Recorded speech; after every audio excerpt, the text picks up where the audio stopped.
Selamat pagi anak-anak. Bagaimana kabarnya hari ini? Tetap semangat ya. Jumpa lagi dengan Pak Angga.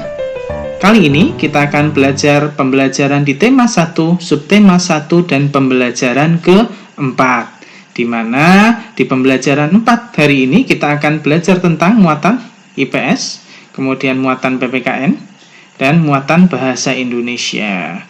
Yuk kita cermati ya. 3 muatan itu apa sih yang dipelajari? Yang pertama di muatan IPS kita akan belajar tentang karakteristik geografis Indonesia sebagai negara kepulauan atau negara maritim. Kemudian muatan PPKN-nya kita akan belajar mengidentifikasi nilai-nilai Pancasila dalam kehidupan sehari-hari. Bahasa Indonesianya kita akan belajar tentang menentukan pokok pikiran dalam teks lisan dan tulis. Kita lanjutkan ya. Silahkan dicermati tujuan pembelajarannya hari ini. Semoga nanti kalian bisa mengambil semua materi yang ada di pembelajaran hari ini dengan baik ya. Dicermati dulu nomor 1 sampai nomor 5 silahkan kalian baca. Kemudian kalau tujuan pembelajarannya sudah, sekarang kita lanjutkan di halaman pertama di PP4. Ya, di situ ada denah kandang kelinci. Di denah kandang kelinci terdapat tempat makan dan minum. Ada 3 indukan di situ, indukan A, indukan B, dan indukan C. Setelah itu ada juga pejantan. Terus ada kandang pembesaran dan tempat buang kotoran, tempat makan dan minum, serta penampungan kotoran, serta penampungan air seni. Iya. Ini adalah contoh denah kandang kelinci milik Pak Rudi. Silahkan dilihat, kita simak bersama-sama bacaan tata letak bangunan, sanitasi dan jalan, dan pembuangan limbah. Kandang kelinci Pak Rudi sangat rapi. Dengan demikian, setiap pengunjung yang datang akan merasa nyaman.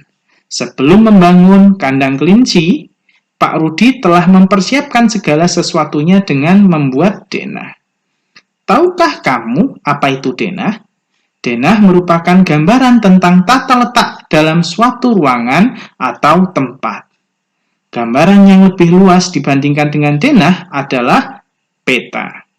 Peta merupakan gambaran dengan menggunakan skala tertentu mengenai suatu daerah. Pada pembelajaran sebelumnya, kamu sudah mengetahui luas dan letak wilayah negara Indonesia dengan menggunakan peta. Dengan peta, kita juga bisa mengetahui kondisi geografis negara Indonesia. Ya, sekarang silahkan dilihat, ayo mengamati. Amatilah peta pada pembelajaran sebelumnya. Tuliskan kondisi geografis wilayah Indonesia, khususnya kondisi geografis pulau-pulau besar di Indonesia. Kalau kemarin Pak Angga sudah menyampaikan ada 5 pulau besar di Indonesia, sekarang kalian diminta untuk mengisi atau mengerjakan kondisi geografis pulau-pulau besar yang ada di Indonesia. Apa saja isi yang harus kalian lihat? Nah, ini Bapak contohkan di sini. Kondisi geografis Pulau Jawa berdasarkan peta. Luas wilayah Pulau Jawa ada 128.297 km persegi.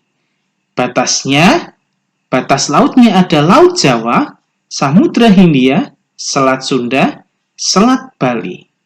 Dan batas daratannya ada Pulau Kalimantan, Pulau Bali, Pulau Sumatera, dan Australia. Keadaan alamnya, nama-nama pantai dan laut. Pantainya adalah Pantai Pangandaran, Carita, Parangkritis, Anyer, Siung, Menganti, Karangagung, Tanjung Lesung, Klayer. Ada lagi yang ada mungkin di Jogja bisa ditambahkan ya. Misalnya pantai yang ada di Gunung Kidul atau di daerah Kulon Progo bisa kalian tambahkan di situ. Sedangkan lautnya ada Laut Jawa dan Samudra Hindia. Nama-nama dataran rendahnya, dataran rendah Surakarta, Semarang, dan Madiun. Kemudian nama-nama gunungnya ada Gunung Ciremai, Papandayan, Gunung Salak, Tangkuban Perahu, Sindoro, Sumbing, Merbabu, Merapi. Ya, yang ini Gunung Merapi ada di dekat wilayah kita di situ ya. Kemudian, tugas buat kalian adalah mencari seperti yang tadi Pak Angga contohkan kondisi geografis pulau-pulau yang ada di Indonesia. Ini tugas pertama. Ya, silahkan cari kondisi geografis Pulau Sumatera berdasarkan peta. Ada luas, batasan wilayahnya, baik itu laut ataupun daratan, keadaan alamnya, pantai dan lautnya bagaimana, nama dataran rendahnya apa, kemudian nama gunungnya apa. Jawaban bisa berbeda-beda antara satu anak dengan yang lain karena sumbernya kalian bisa ambil di internet. Tidak usah semuanya ditulis, tapi beberapa saja dituliskan di situ. Itu ya, tugas pertama adalah mencari kondisi geografis pulau-pulau besar yang ada di Indonesia. Nah, ini Kalimantan, setelah tadi Sumatera, sekarang Kalimantan juga. Kemudian Sulawesi juga sama, silahkan kalian cari. Kemudian Papua dan Maluku juga silahkan kalian cari. Dan yang terakhir adalah kondisi geografis Pulau Bali dan Pulau Nusa Tenggara. Ini ada 20 ya, jadi kalian nanti tambahkan jadi satu saja. Kemudian sama keadaan alamnya silahkan ditulis bagian-bagian pentingnya. Ya, kemudian ayo mencoba. Setelah kamu mengetahui kondisi geografis wilayah negara Indonesia, sekarang giliranmu untuk mengetahui kondisi geografis wilayah tempat tinggalmu. Gambarkan dalam sebuah peta sederhana. Untuk mendapatkan data dan informasi yang akurat, kamu bisa melakukan pengamatan langsung dan bertanya kepada pengurus RT dan RW, ataupun tokoh masyarakat di wilayah tempat tinggalmu. Nah, ini Pak Angga ganti karena sekarang sedang musim pandemi corona, jadi untuk ayo mencoba diganti tidak wilayah tempat tinggal, tapi silahkan kalian buat saja denah rumahmu. Ya, pastinya kalian bisa bertanya tentang denah rumahmu itu pada orang-orang yang ada di rumah, bisa ayah, bunda, ataupun saudara-saudara yang ada di sekitar rumahmu. Ya. Kemudian silahkan dibaca, ayo membaca gotong royong modal dasar pembangunan. Ya, silahkan dicermati bacaannya. Di situ ada 3 paragraf, silahkan dicermati. Kemudian setelah kalian mencermati ayo membaca, sekarang langsung masuk kepada ayo berlatih. Kalian diminta untuk menentukan ide pokok dari paragraf-paragraf pada teks gotong royong modal dasar pembangunan. Ya. Teks gotong royong modal dasar pembangunan ada 3 paragraf ya, yang tadi Pak Angga sampaikan. Ya, yang di sini sudah tertuliskan paragraf pertama. Ide pokoknya adalah gotong royong merupakan modal dasar bagi terciptanya suasana kemasyarakatan yang harmonis. Itu sebetulnya masih kalimat utama. Sekarang silahkan kalian ringkas lagi supaya kalimat utama yang ada di paragraf pertama ini bisa menjadi sebuah ide pokok.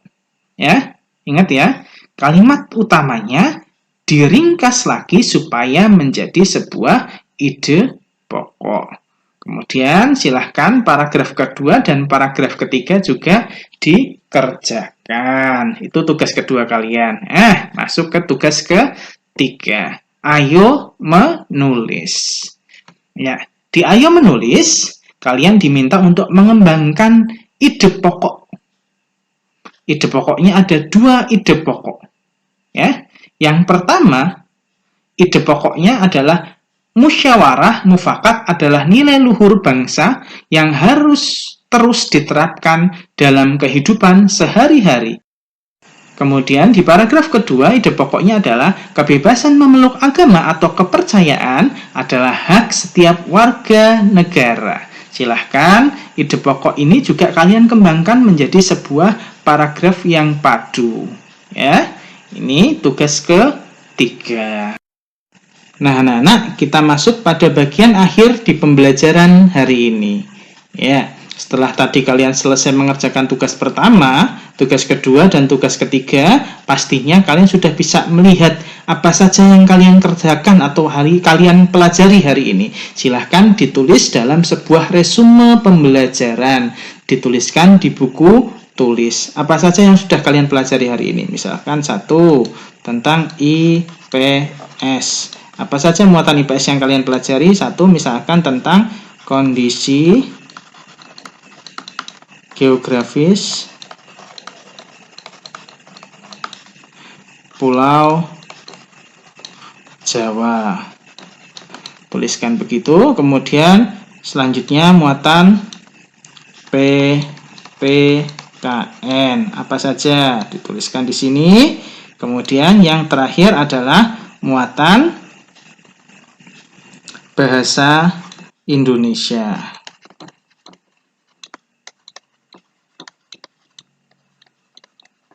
Ya, apa yang kalian pelajari juga dituliskan di sini, ya. Begitu.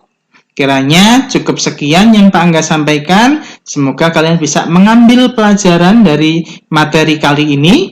Tetap semangat dalam belajar. Salam.